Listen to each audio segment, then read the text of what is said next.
Saadaan myöskin raivolla. Jättää sinne suuhunkin sattumaan. Oi, oi, oi, oi. Hyvä on. Penni, työkalu. Työkalu.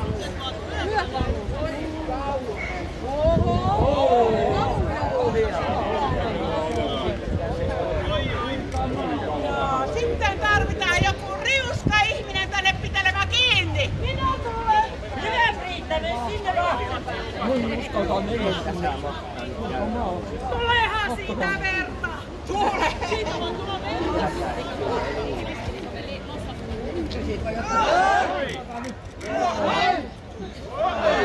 Tiukassa on apua lisää.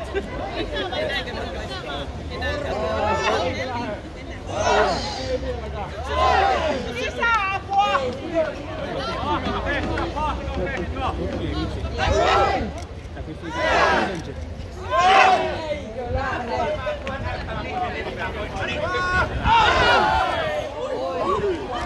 Näkikö joku mihinkä hammas lensi? Nosta käsinen. Ylä ja musta. Hyvä mun hammas. Tästä se on. Maksu. 5 pennikiä minulle ja Liinalle. Pennikin avusta.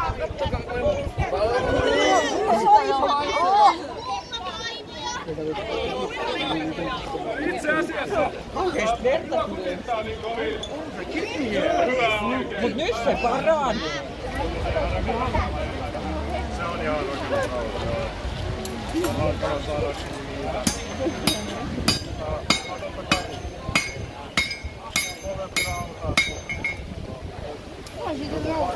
Vanhempi rauta se on hankala saada.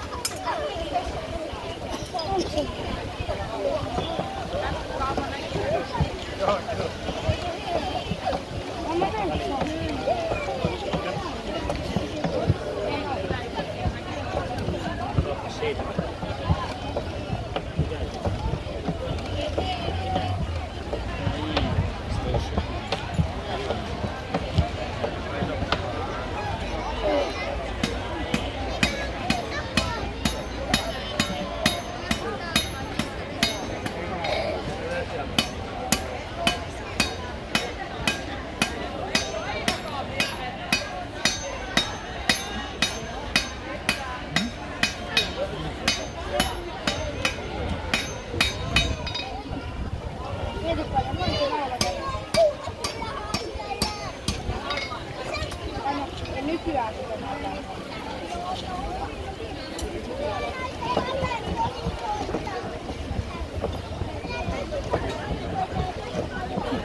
Jesse mennään puistoon.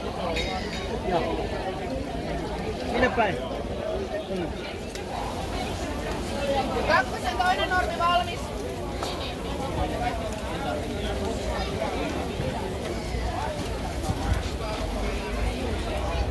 Kui kamala sentään. Ei kai sen pitää.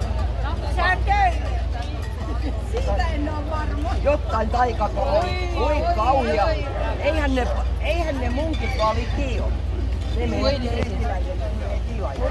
Sehän ne saa yksin oselle pussin kannalla. Ei kuninkaan nauri. Ole sama. Kaalia! Kuka kuningas nyt syö kaalia? Eihän tiedättäkin, maan turkasen! Kuulkaa nyt! Kaali on ihan vallan hyvä ja se on niin kauhean terveellistäkin. Se auttaa päänkipuunkin.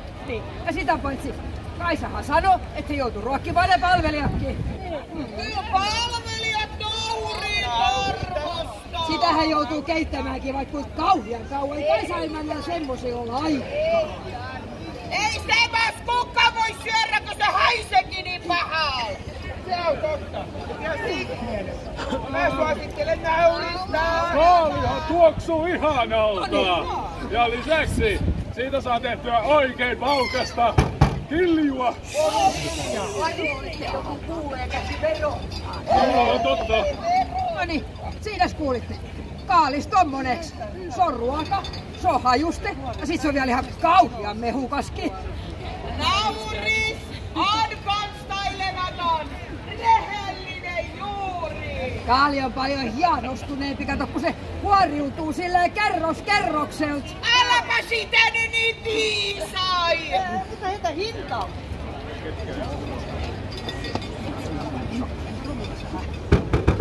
Oikein rullist. 2 kuusinaista 3 kerralta. Näkyy 2 pennikkiä kappaleen, puolikas pyrkki. Mä voisin purottaa hintaa tonne 10 pennikin, jos Kaisa ostaa sen 6 kerää. 10 pennikkiä eikä ropokaa päällä. Näkyy 2 ropoa kappaleen. Älä nyt liikaa lasten hintoja.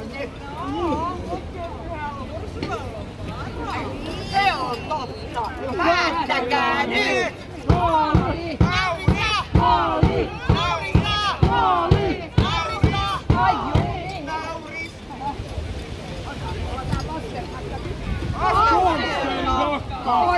hyvä pasterrakka. Kyllä mun nyt täytyy sanoa.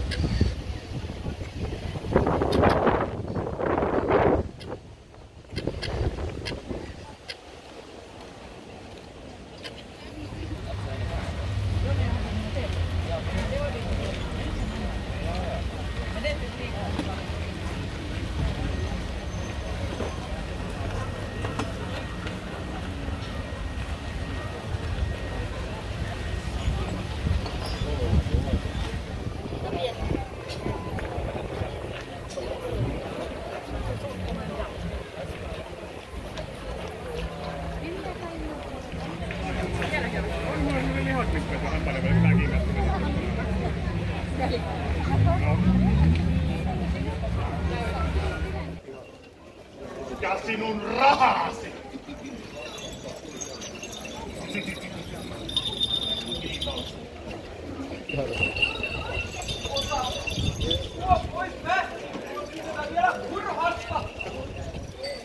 Oi ei se lähde. Miksi sinä, Kerttu, usutit minut tähän? Naiset ovat hieroja ja katalia olentoja. Naisen vuoksi sai piispa Henrik surmansa ja minä joudun kadatukseen! Hiljaa siellä. Tämä kunta ole hauskaa.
käpärä ja hanska.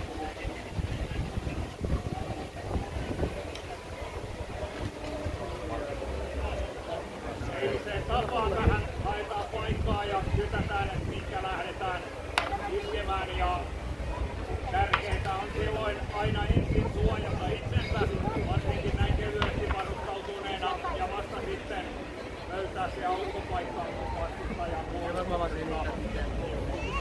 Yltiöpäinen hyökkäys ei tuota mitään muuta kuin haavoittumisia ja mahdollisesti oman menehtymisen.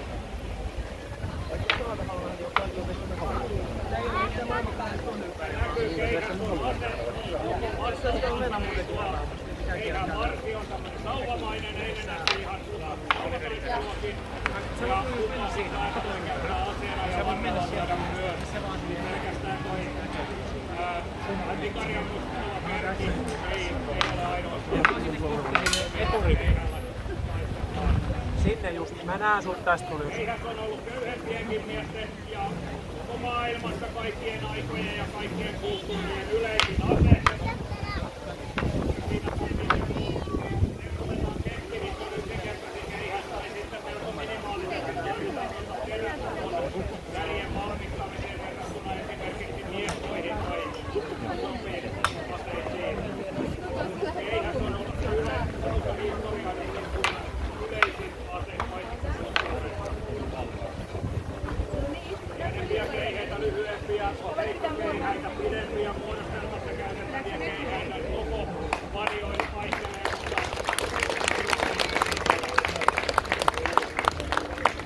hänellä on taas sitten jo pykälän enemmän varustusta, eli toppatakin on tuommoinen rintarauta ja aseena nyt sen kahden käden taistelukirves, joka ei ole kovin suuri ja painava niin kuin usein fantasiajutuissa, vaan enemmänkin tämmöinen kevyt ja nopea. Ja vastustajallansa on sitten jo rintaraudan alla ketjupanssaripaita ja kädessä teräksestä valmistettu taisteluhansikkaa. Koko ajan mennään parempaan vaarikkoihintaan. Se kannatti taistelijoille hankkia sitä varustusta, koska kaikki omisti oman haarnikkansa ja sääntöjä ja usein ne valvojat on näitä porvaristyyppinen jäseniä. Ja säännöissä saatetaan määrätä sitten terän pituudesta tai käytettävistä aseista, mitä saa antaa ja mitä kaupunkin alueella ei saa. Vaan kuluttu aikanaan keskiajalla vanhalta Tuomiokirkon toiselta puolelta Luostarinmäellä ja Anikaistikon jossain vaiheessa rakennettiin vain toiselle puolelle, mutta se oli kuitenkin Ruotsin valtakunnan toisiksi suurin kaupunki heti Tukholman jälkeen. Merkittävä asutuskeskuspaikka täällä Kristikunnan laitamilla oltiinkin. Vaikutteet tuli tuolta pitkälti Saksan maalta. Hansakaupan mukana hansalaivat on purjehtinut useamman kerran kesässä tuohon Suurtorin rantaan